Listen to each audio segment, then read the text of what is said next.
Have you ever gotten a burn? Even on the stove or at a bonfire like during Saint Juan, this happens a lot. During the June festivals, people mess around with fireworks and bonfires, grill meat on barbecues, and end up burning their fingers or even their hands. Even if it's just the tip of your finger, we all know how much it hurts, how uncomfortable it is. Imagine a person who consciously goes back into a burning house several times. The person goes in and out with 93% of their body burned. That's exactly the case with this woman. At first glance, you might think, wow, she must be crazy, she must have mental problems. But no, my dear brother. You just don't know this woman's story because the mainstream media hides stories like this. This kind of heroic person, because that's what this person is, shouldn't be shown, and encourage other people to be heroes too. We are in a time where the media works to demonize human beings and the world itself. And this is to justify the Great Reset that we know is one of the items on the broader global agenda, but that's another subject. The fact is that there are plenty of heroes and heroines, but their stories usually remain hidden. Only those who dig, only those who go after it, who look for local stories, are able to find this kind of thing. This woman you see completely burned is named Emma Eschus. She is a Swedish mother who was at the center of what many called a miracle. This happened in September 2019. She managed to save her 6 children from the fire. Instead of simply running away and calling the firefighters like many people would do, this mother saw that there was no time for that. If she wanted to see her children alive, she had to become a superhero herself at that moment, even without having any powers. The house was completely in flames, and she started to go in and rescue them. The people who witnessed it didn't understand anything. How could someone go into a place like that? Anyone who has ever gotten close to extreme heat knows that the body instinctively recoils. It hurts to get close to something that is very hot. Imagine a house completely in flames. But this woman ignored all her senses, ignored her own body, ignored her own pain. Like I told you, anyone who has ever burned even the tip of their finger knows how much it hurts. Imagine your whole body, your whole face, your skin melting, but she ignored it. She went into the house 6 times and took her children out, saving all of their lives. Then she fell into a deep coma. Many said she won't survive. The doctors themselves said it's a very difficult situation. She suffered burns over no less than 93% of her body. Her condition was extremely serious. Only another miracle could save her, because the rescue she carried out was considered a miracle even by the firefighters. Rescuing people in a situation like that was said to be impossible until then, but this woman proved it was possible. Nothing is stronger than love, especially a mother's love. Unconscious and in a deep coma, she was taken to the hospitals and treated. Her recovery took weeks, my brothers. And against all medical expectations, she recovered. And for many people who know her story, she became a symbol of motherly love. Why not hear about this story, my brother? Why don't they make a point of showing this to you? Does that whole story about a cruel world where no one is good serve some agenda nowadays? If you stop to think about it, you'll see that it does. When people love, when people care about each other, when someone values every life close to them, they become stronger. Through cartoons and series, we often see the protagonist himself become stronger when he gets possessed. But every fighter knows that if you get angry during a fight, you lose that fight. Many fighters, even in MMA, provoke a lot so that the other opponent completely loses his head, only thinks about attacking, and lets his guard down. Any martial arts practitioner knows that you always need to keep control over your own feelings and not fall for the opponent's provocation.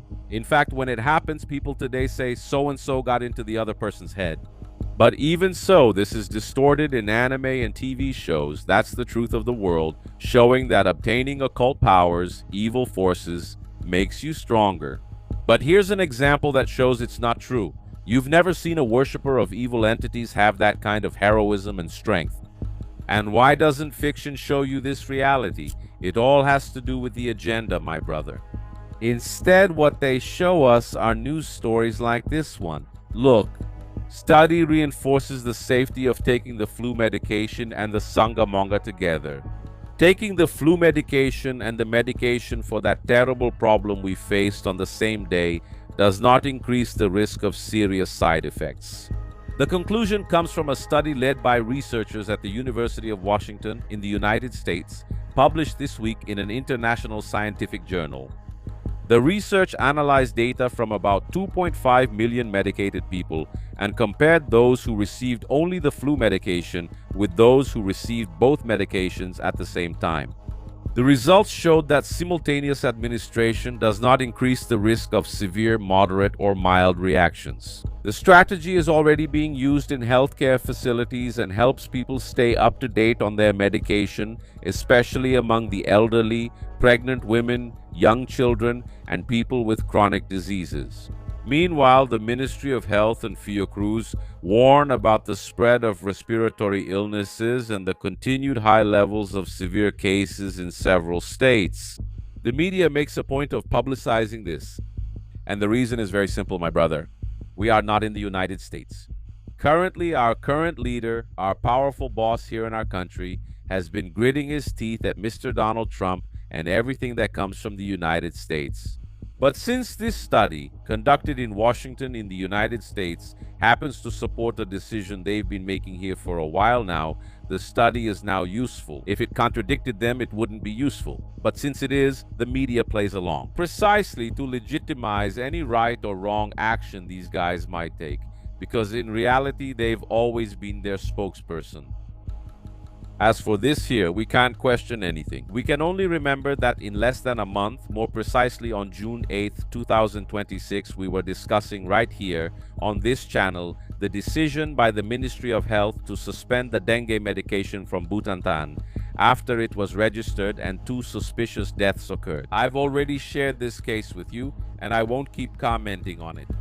The only question I ask my brothers is, now they want to give both vaccines for the flu and for sugamonga at the same time.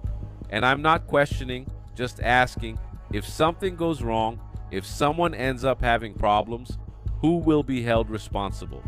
The laboratory that creates this medication or the government itself that will force people to take it? That's all I'm asking. I think most of you already know the answer.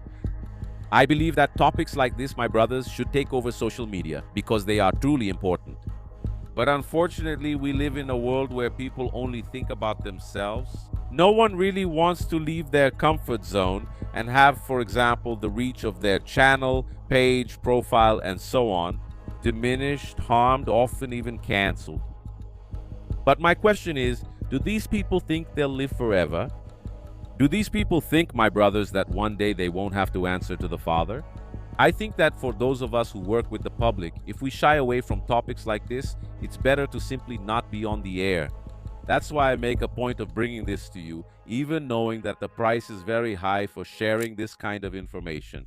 So in the first story, we saw a heroic mother who should have a movie made about her, should have a series, and should inspire people to behave like that, because I know how much influence a movie can have. Just remember Fast and Furious or even The Passion of the Christ. Fast and Furious became a craze. It made a lot of people stop buying sports cars and start customizing their own, which, by the way, really annoyed the car manufacturers, especially those specialized in selling sports cars, in other words, the luxury brands. You can see that after Fast and Furious, after the third one, more and more expensive cars started to appear and the tuned cars were kind of left out. In The Passion of the Christ, although the media also played a role in omitting this kind of information, the local media talked a lot about the phenomenon that Mel Gibson's The Passion of the Christ caused in the lives of many people. There was a wave, a real craze, of criminals turning themselves in. Literally, those who had committed the perfect crime started calling the police stations, giving details about these perfect crimes. The investigators themselves, the authorities themselves, when they received the call, questioned it because they didn't believe that the person would just turn themselves in out of nowhere. Crimes, in fact, that had happened years, even decades ago, that had already been filed away. It was amazing when someone called and admitted to committing the crime, and then the investigator would ask for details that only the police have. Unlike the Brazilian police, the American police don't give out tons of details about the case.